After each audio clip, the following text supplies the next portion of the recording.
आदर सहित यथा योग्य सम्मान एवं अभिवादन भी हमारे द्वारा नियमित रूप से प्रतिदिन कुंडली फलादेश पर आधारित कक्षा आयोजित की जाती है। बहुत ही जल्द हमारे द्वारा पूर्ण बेसिक से लेकर फलादेश तक की कक्षा आयोजित की जाने वाली है। यदि आप उस कक्षा में शामिल होना चाहते हैं तो स्क्रीन पर दिख रहे नंबर पर व्हाट्सएप पर कक्षा में शामिल हो सकते हैं। साथ ही यदि आपने अभी तक अपने इस चैनल को सब्सक्राइब नहीं किया है तो सब्सक्राइब अवश्य कर लें। और आइए चलते हैं, अब आज की विषय वस्तु शुरू करते हैं। चलते हैं, पिछले पढ़े हुए विषय वस्तुओं की थोड़ा पुनरावृत्ति कर लेते हैं।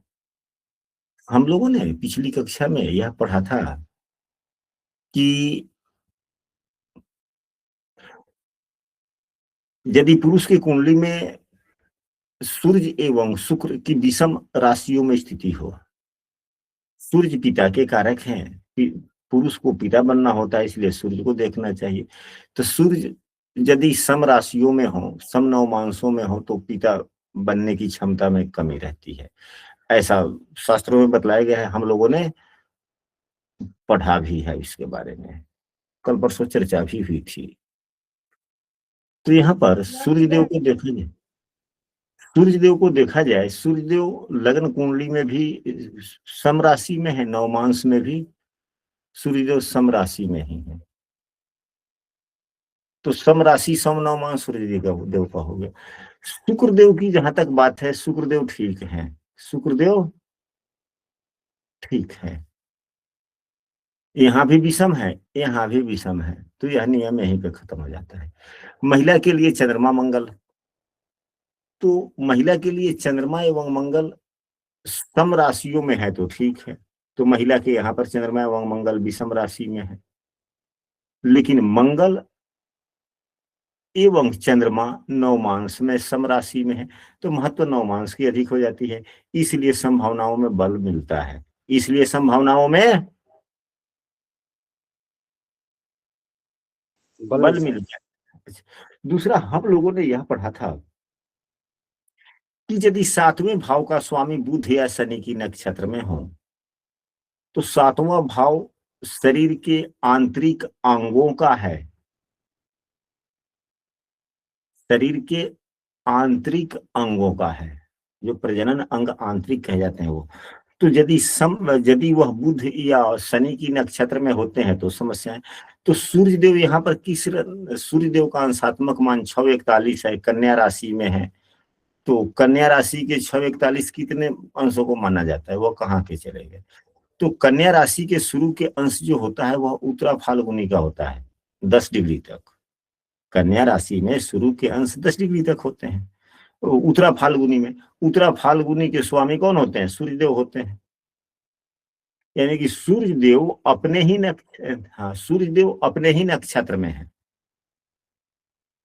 7 अंशों के हैं, 6:45, 6:40 से थोड़ा अधिक है, तो क्या हुआ, तीसरे तो अपने उत्तरा फाल्गुनी के चौथे चरण में हो गए। तो अपने नक्षत्र बुध शनि की नक्षत्र में नहीं। यदि इन्हीं सूत्रों को कन्या की कुंडली पर लगाई जाए तो यहाँ पे सप्तमेश बुधदेव बनते हैं। बुधदेव का अंशात्मक मान 1252 है और बुधदेव वृषभ राशि में है।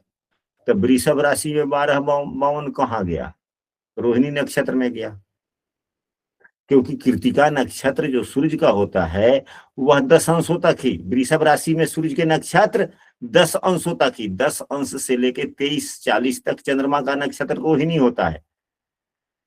तो बुधदेव चंद्रमा के नक्षत्र में है, तो यह भी सूत्र नहीं, स्पष्ट है कि संभावनाएं फिर यहाँ भी दिखती है कि नहीं दिखती है, दिखती है गुरु जी, दिखती है। हम आप सबों को यह जवाबदेही देते हैं कि आप सभी यह कुंडली आप लोग देख ही लिए, फिर वीडियो आप लोगों को मिलेगा, फिर वहां कुंडली आप लोगों को मिल जाएगी। आप लोग इसका मनन चिंतन कीजिएगा, यह एक होमवर्क है कि आखिर कारण क्या है, आखिर कारण क्या है कि संतानहीनता की संभावना है। दूसरा सूत्र जो हम लोगों ने अभी तक जो पढ़ा है, हम केवल उसी सूत्रों का उपयोग करेंगे, अधिक नहीं करेंगे। तो इसके बाद में हम लोगों ने जो पढ़ा, सप्तमेश वाली स्थिति नहीं है। सप्तमेश जिस नक्षत्र में बैठा हो, यदि उसका स्वामी निर्बल हो तो प्रजनन शक्ति कमजोर। तो सूर्य देव, अब यहाँ पुरुष की कुंडली के जो सप्तमेश है, सूर्य देव अपनी ही राशि में है। सूर्य का अंशात्मक मान 641 है। सूर्य देव अपने मित्र की राशि में है। सूर्य देव पर किसी भी ग्रह की दृष्टि नहीं है। हाँ, देवगुरु बृहस्पति की है, नीच के ग्रह की दृष्टि है। नीच के ग्रह की दृष्टि है और 12वें भाव पर बैठे हुए ग्रह की दृष्टि है।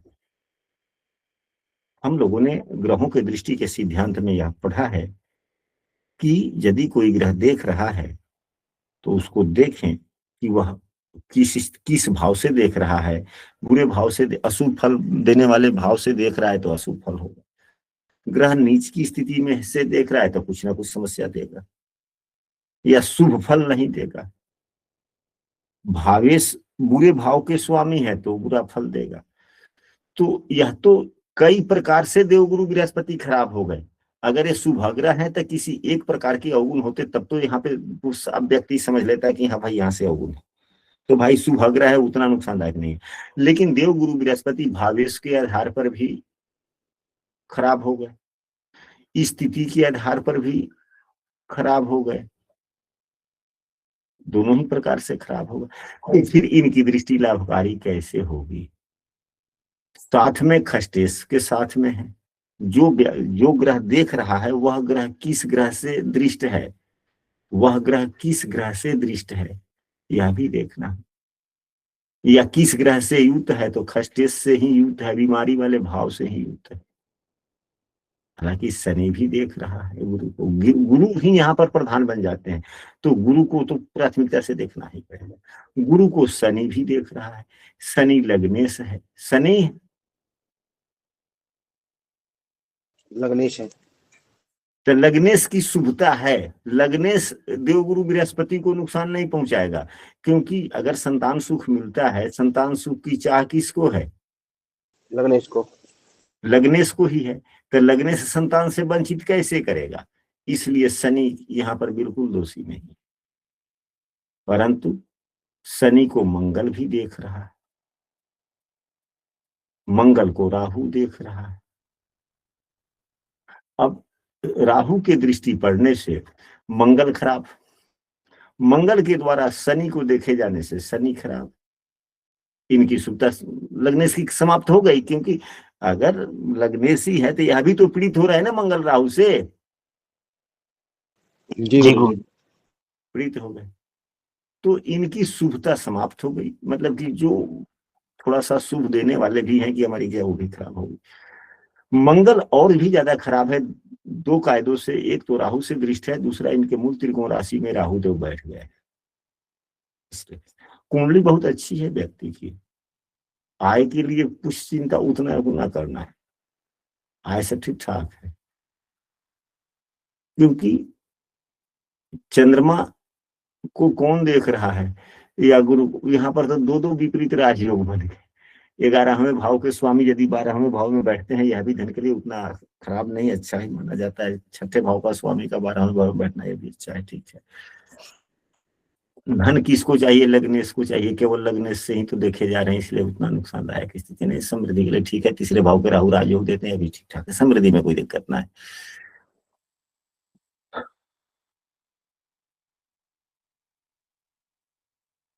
हाँ, बात चल रही थी किस चीज की? सप्तमेश जिस नक्षत्र में बैठा हो उसका स्वामी निर्बली हो तो यहाँ पर सूर्य निर्बली नहीं है, लेकिन गुरु के दृष्टि के कारण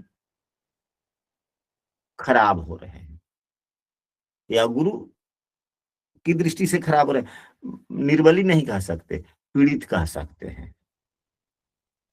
संतान के कारक ग्रह अपने भाव से, कारक ग्रह भाव से 8 में भी है, नीच का भी है, यह भी कर रहा है। चलिए, अभी तक के अवलोकन के आधार पे देवगुरु बृहस्पति ही यहाँ गड़बड़ हुई। अब इनके सप्तमेश को देखते हैं कि इनके सप्तमेश सप्तमेश की हम इसलिए चर्चा कर रहे हैं यहाँ पर। सप्तमेश का मतलब ये नहीं समझना है कि जीवन साथी में कमी, नहीं। सप्तमेश शरीर के उन अंगों का, सातवां भाव शरीर के उन अंगों का होता है जो प्रजनन क्षमता के शरीर के अंदरूनी भाग होते हैं, वह क्षमताओं को दर्शाता है। तो अब यहाँ जो 6 नंबर की राशि के स्वामी बुधदेव होते हैं, तो बुधदेव हैं, तो बुधदेव वृषभ राशि में है। वृषभ राशि में यह कितने अंशों के हैं बुधदेव? 12-52 के। किस नक्षत्र में चले गए? रोहिणी में। रोहिणी में।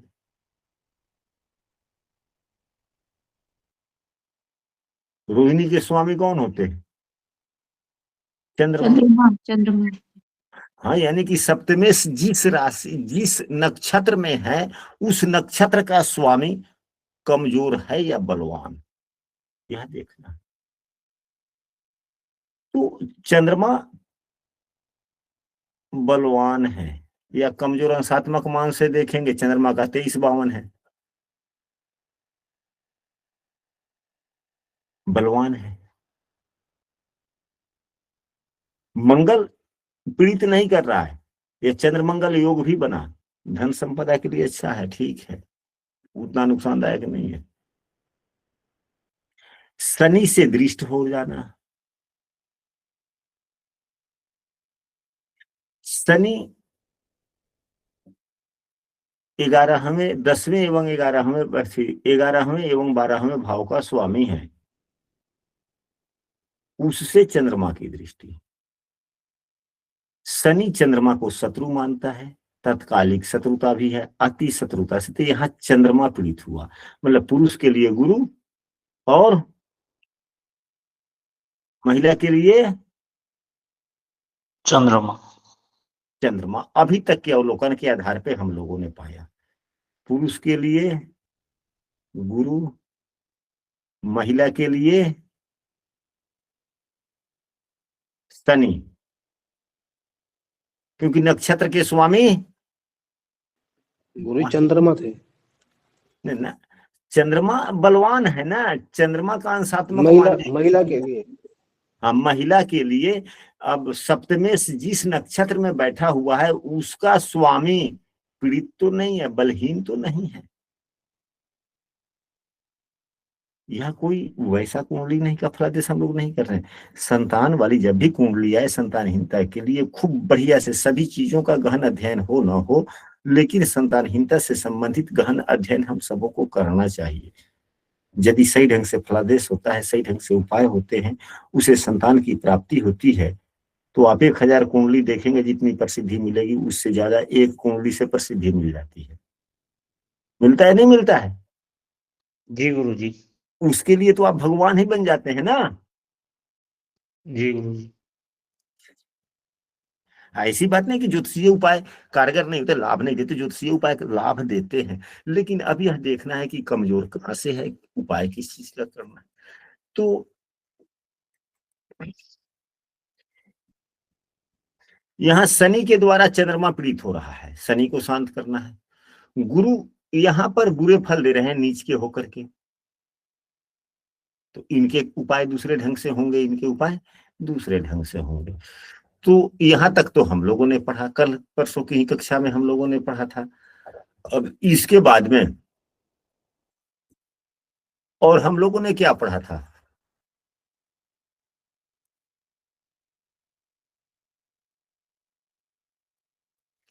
संतान के लिए पुरुष में सूर्य एवं शुक्र की युति हो और अंशात्मक मान 1 अंशों से कम हो, तो यहाँ तो सूर्य शुक्र के अंशात्मक मान में काफी दूरियां है, यह भी नियम नहीं लागू हो रहा। सप्तमेश और शुक्र की युति हो और 8वें भाव में हो, यह भी नहीं लागू हो रहा है, यानी कि संतान के योग दिख रहे हैं। शुक्र 8वें भाव में अत्यधिक पीड़ित हो, यह भी नहीं लागू हो रहा है, यानी कि संतान की संभावनाएं अभी तक बन रही है। कुंडली का 8वां भाव पीड़ित हो, तो कुंडली के 8वां भाव पीड़ित कहाँ है? भावेश 7 में है, सप्तमेश है यानी कि केंद्र भाव का स्वामी है, तो इससे पीड़ित नहीं कहा जाएगा। लेकिन गुरु के दृष्टि से ही तो 8वां भाव पीड़ित हो रहा है। यह क्या है? यह एकादशेश है, नीच के ग्रह हैं, एकादशेश के द्वारा देखे जा रहे हैं, नीच के ग्रह के द्वारा देखा जा रहा है। 8वां भाव तो खराब हो ही गया। साथ ही वृश्चिक राशि खराब हो, पीड़ित हो,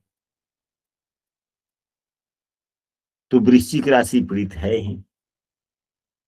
शनिदेव बैठे हुए हैं, शनि पापक ग्रह है।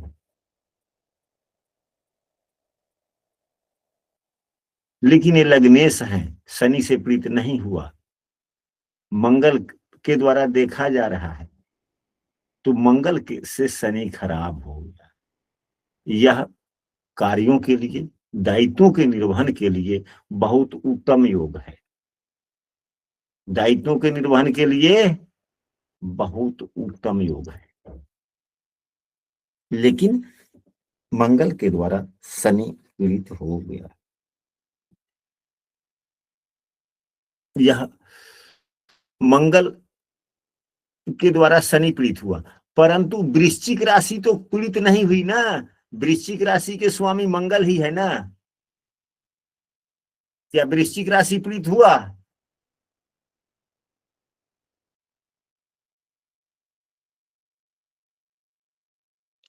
नहीं गुरु जी, वो अपने घर को देख रहे आपने कोई हाँ, इसलिए पीड़ित नहीं हुआ। अष्टमेश पीड़ित है, तो अष्टमेश पूर्ण रूप से पीड़ित है। बुधदेव भले ही अपने भाव में है, अपने उच्च राशि में है, ठीक है, लेकिन बुधदेव नवमांश में नीच के भी हो गए। अष्टमेश नीच के हो गए, यानी कि अष्टमेश भी खराब हो गया। और अंशात्मक मान सूर्य बुध की देखा जाए तो सूर्य बुध की यहाँ भी युति है, और बहुत कम ही अंशात्मक मान में अंतर है। बुध का है 7-12, सूर्य का है 6-41, तो 19 और 12, 41 कला का ही अंतर है। 1 डिग्री से भी कम का अंतर है। यहाँ पर बुधदेव पूर्ण अस्त ही है, बुधदेव पूर्ण अस्त ही है, जो पंचमेश भी है। तो अब पुरुष के कुंडली में बुधदेव भी आ गए उपाय के लिए। इनका बल वर्धन करना आवश्यक है। संयोग उत्तम है कि बुधदेव का अंशात्मक मान सूर्य से अधिक है। यदि सूर्य से कम होता तो यह संभावनाएं और थोड़ी कम हो जाती। लेकिन संभावनाओं पर जो हम लोगों ने चर्चा किया, संभावनाओं पे थोड़ा बल बढ़ गया। अब आते हैं जो हम लोगों ने पढ़ा कल की कक्षा तक की महिला के कुंडली में संतानहीनता के लिए क्या देखेंगे, तो केतु के 5वें भाव से संबंध, मंगल का 5वें भाव से संबंध, सूर्य का 5वें भाव से संबंध, तो यह संतानहीनता को नहीं दर्शाते। गर्भधारण होता है, ऐसी बात नहीं कि जिसके कुंडली के 5वें भाव में केतु देव हो, मंगल देव हो, सूर्य देव हो तो संतान नहीं होता है, गर्भधारण होती। वह अस्खलन की बात करते हैं। केतु देव हो, मंगल हो, सूर्य हो इत्यादि ग्रह लोग होते हैं, तो गर्भ अस्खलन होने की संभावनाओं पर बल मिल जाता है। लेकिन यहाँ 5वें भाव में केतु देव भी, मंगल सूर्य, किसी का भी प्रभाव नहीं है 5वें भाव पर, इसलिए यह भी संभावनाएं बनती है। संभावनाएं प्रथम दृष्टिया बन जाती है। लग्न में बुध की राशि हो, तो लग्न में बुध की राशि है ही नहीं, तब शनि को क्या देखेंगे। लग्न में बुध की राशि होती और शनि, और लग्न में बुध की राशि होता, चंद्रमा शनि के त्रिशांश में होते, तो लग्न में बुध की राशि नहीं है। लग्न में शनि की राशि होती और चंद्रमा बुध के त्रिशांश में होता, तो लग्न में शनि की भी राशि नहीं है, बुध शनि की किसी की राशि नहीं है, इसलिए यह विषय। 7वें भाव के स्वामी इन दोनों में बुध या शनि के किसी के भी नक्षत्र में हो, तो ये तो हम लोगों ने पूर्व में ही देख लिया था ना, नहीं है ना। नहीं है गुरु जी। तो अभी तक के अध्ययन के आलोक में संभावनाएं दिखती है या नहीं दिखती है? दिखती है गुरु जी। दिखती है गुरु जी। अभी तक में दिख रही है, लेकिन यह तो हुआ बेसिक बातें। यह क्या हुआ? बेसिक बात है। बेसिक बातें हुआ। बेसिक बात में एक और रह जाता है, अस्फुट। उसको भी हम लोग देख लेते हैं। अभी हम पुनः यहाँ पर लिखते हैं कि देवगुरु बृहस्पति का उपाय हो, पुरुष के लिए बुध के बल वर्धन किया जाए, बुध देव का। पुरुष के लिए शनि को शांत किया जाए, महिला के लिए यानी कि इनका उपाय किया जाए, इनका बल वर्धन किया जाए, शनि को शांत करने का प्रयास किया जाए महिला की कुंडली के लिए। तो हम अब यहाँ पर यदि 20 स्फुट बनाते हैं तो सूर्य शुक्र बृहस्पति, सूर्य यहाँ पर है, सूर्य किस राशि में है? देखिए 6 नंबर की राशि में, तो 5, अंशात्मक मान 6:41। सूर्य के बाद में शुक्र एवं बृहस्पति, शुक्रदेव 5 नंबर की राशि में है तो 4, शुक्र का अंशात्मक मान 7:57। अब इसके बाद में सूर्य हो गए, शुक्र हो गए। अब देवगुरु बृहस्पति 10 नंबर की राशि में है तो 9, और देवगुरु बृहस्पति का अंशात्मक मान 13:39। जोड़े आप लोग कितना हुआ? 1 और 7 8 और 9 17 के साथ हाथ में 1 और 3 4 5 9 4 13। अच्छा, इसके बाद में 7 6 13 13 26। ये कितना हो गया? 5 4 9 9 18। शुद्ध करेंगे इसको तो 37 में से 120 निकल जाएगा, बच जाएगा कितना? सिर्फ 17। 17। तो इधर से 2 निकल गया तो इसमें आ गया, तो ये हो गया 28 17। और इसको शुद्ध करेंगे 12 निकल गया, हो गया। तो फिर कितना हुआ? 6। यानी कि 6 राशि पार करके 28 17 यानी कि 7वीं राशि आ गया। राशि कौन सा हो गया? विषम हो गया ना जी गुरु जी। तो राशि भी ठीक हो गई। अब नवमांश देख लेंगे तो 7वीं राशि का आखिरी नवमांश कौन होता है?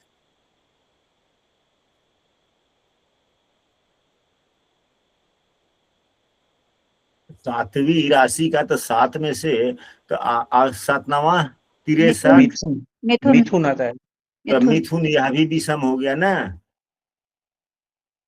यह भी जी गुरु मिथुन हो गया, तो यह भी विषम हुआ कि नहीं हुआ? जी गुरु जी। तो यहां से भी क्या स्पष्ट होता है? यदि दोनों ही विषम हो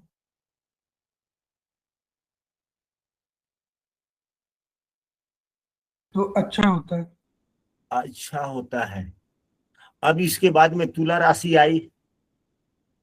तुला राशि आया, यह भी देखा जाता है कि जो राशि आ गया, बीज स्फुट की जो राशि आई वह 6 8 12 में ना हो, 6 8 12 में ना हो, तो भाग्य भाव में है।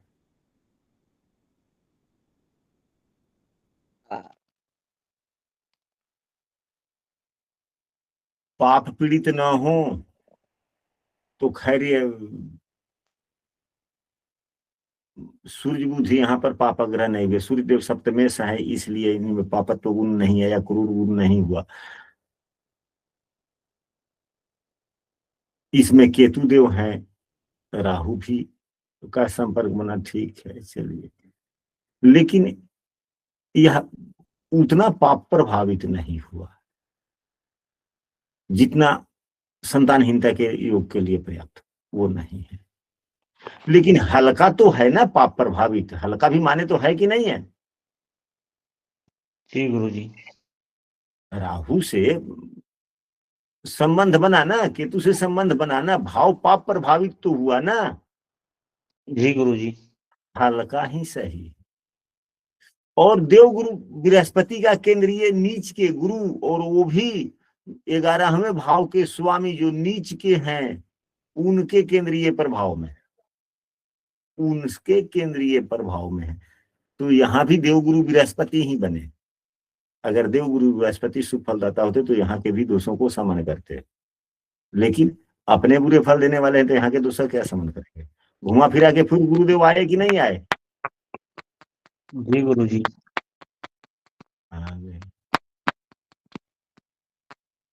यह भी नियम है कि जो नवमांश बनते हैं उनके स्वामी कमजोर न हो।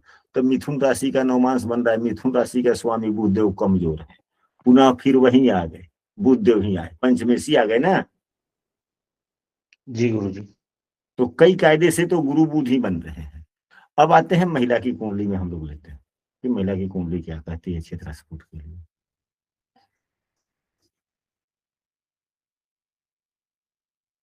खास करके विश्वास जी इस कुंडली को आप नोटेट करेंगे और सोमवार के दिन पुनः इस पर हम आपसे पूछेंगे, चर्चा करवाएंगे, बोलेंगे। और उस दिन केवल शॉर्ट में बोलना है सभी को, उतना ज्यादा विश्लेषण नहीं करें, कमियां क्या है, क्या उपाय किए जाए, 2-3 जी मिनट का समय रहेगा।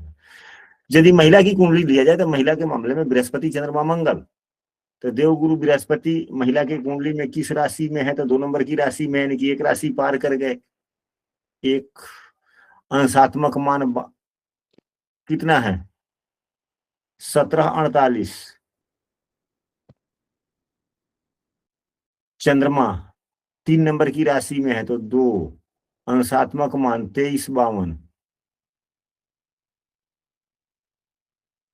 इसके बाद में चंद्रमा के बाद में मंगल, मंगल 3 नंबर की राशि में है तो 2, और अंशात्मक मान 1255 जोड़ देंगे तो 8 2 10 5 15 के 5 हाथ में, 1 और 4 5 और 5 10 5 15, फिर इसको जोड़ेंगे 7 और 3 10 2 12 के 2 हाथ में, 1 और 1 2 और 2 4 1 5, इसको जोड़ेंगे 2 2 4 1 5, शुद्ध करेंगे इसको 155, तो इसमें से 2 निकल जाएगा तो 120 निकल गया, बचा कितना 35। इधर 2 निकल के आ गया, इसमें 54 हो गया, तो 54 में से फिर 30 निकलेगा तो कितना आ गया, बच गया 24, और इधर आ गया 1 आया, इसमें जुड़ा तो 6। यह विषम राशि बनी। यह कौन सी राशि बनी, विषम राशि। विषम राशि बनी। नवमांश कौन सा हो गया, 8वां नवमांश है। तो ये कन्या राशि का 8वां नवमांश कौन होता है, तो कन्या राशि से 1 पहले 5, 5 9 45, 45 8, सिंह राशि बनेगी। 45 8, सिंह राशि बनेगी। 45 8 53 ना। जी गुरुजी।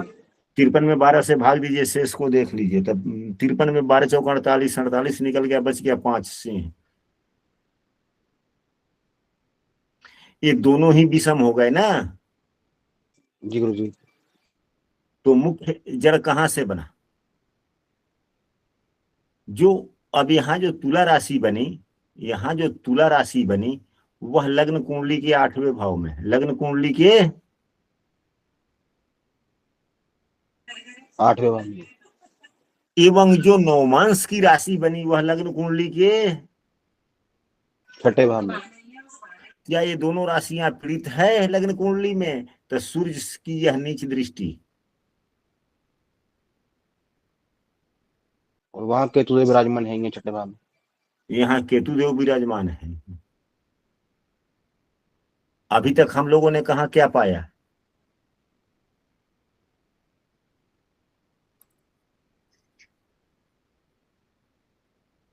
तो यदि दोनों ही खराब हो जाए, यदि दोनों ही खराब हो जाए तो क्या करना चाहिए,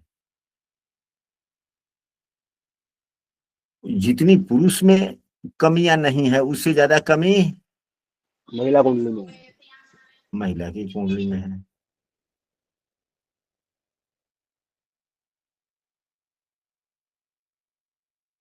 तो अब उपाय क्या करने होंगे यदि इस प्रकार के हैं तो जो राशि बनती है और जो नवमांश बनता है उस राशि के स्वामी, जो नवमांश बनता है नवमांश के भी राशि के स्वामी, और जो राशि बनती है उस राशि के स्वामी की प्रसन्नता हेतु विधिवत पूर्ववत जब अनुष्ठान जैसे मजबूती हो सके वह करना चाहिए, वह करना चाहिए। अब यहाँ जो 7 नंबर की राशि है उसके स्वामी शुक्रदेव हैं जो अस्त भी हैं। 4 अंश के हैं ये, और सूर्यदेव 25 से 31 है, तो 5 4 9 अंश की ही दूरी पर है, तो अस्त है कि नहीं है? अस्त है गुरुजी। अस्त।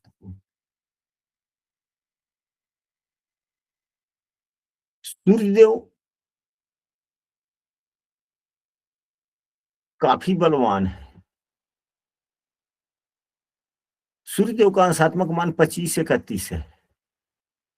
ये भरणी नक्षत्र में है। किस नक्षत्र में है? भरणी नक्षत्र। क्योंकि मेष राशि में है तो एक नक्षत्र का मान 13 20 होता है, तो 13 20 और फिर 13 20 यानी कि 26 40, या भरणी नक्षत्र के चौथे चरण में। भरणी नक्षत्र के चौथे चरण। भरणी नक्षत्र के स्वामी शुक्र होते हैं, उन्हीं की नीच की दृष्टि यहाँ पर है।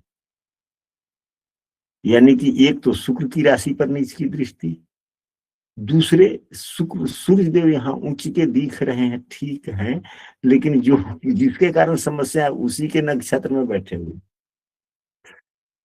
ऐसे ग्रह के नक्षत्र में बैठे हुए हैं कि जो स्वयं अस्त है, जो स्वयं अस्त है। अस्त ही है।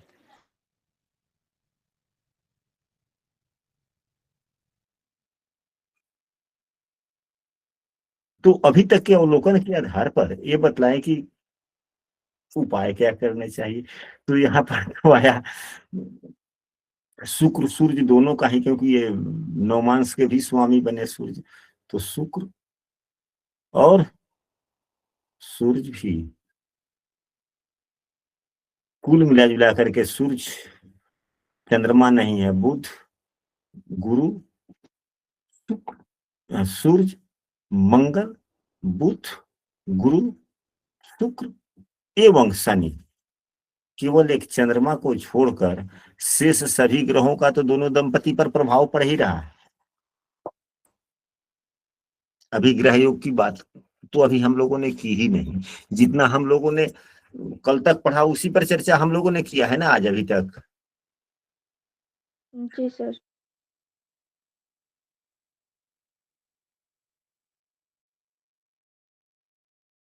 तो आशा करते हैं कि यह आप लोगों को आज का यह कक्षा कुछ अच्छा लगा होगा। हालांकि पुनरावृत्ति की कक्षा उतना आनंददायक लोगों को, मुझे तो बहुत आनंद आया आनंद आया गुरुजी, बहुत आनंद आया। कुछ। हाँ, तो अगली कक्षा हम लोग पुनः करेंगे। जब तक इस कुंडली का निर्णय हम लोग न कर लेते हैं, तब तक इसी कुंडली पर हम लोग सीखते रहेंगे। बड़े संयोग से ऐसे दुर्लभ कुंडलियां मिलती है। ईश्वर ना करे कि ऐसी कुंडली फिर किसी व्यक्ति को देखने के लिए मिले। हम तो यही आशीर्वाद देते हैं, लेकिन ये सब क्या है, यह तो हमारे कर्मों के फल हैं जो देखने को मिलते हैं। हर बार कुछ नया ही सीखते हैं गुरुजी, भले ही पुनरावर्तन की क्लास हो।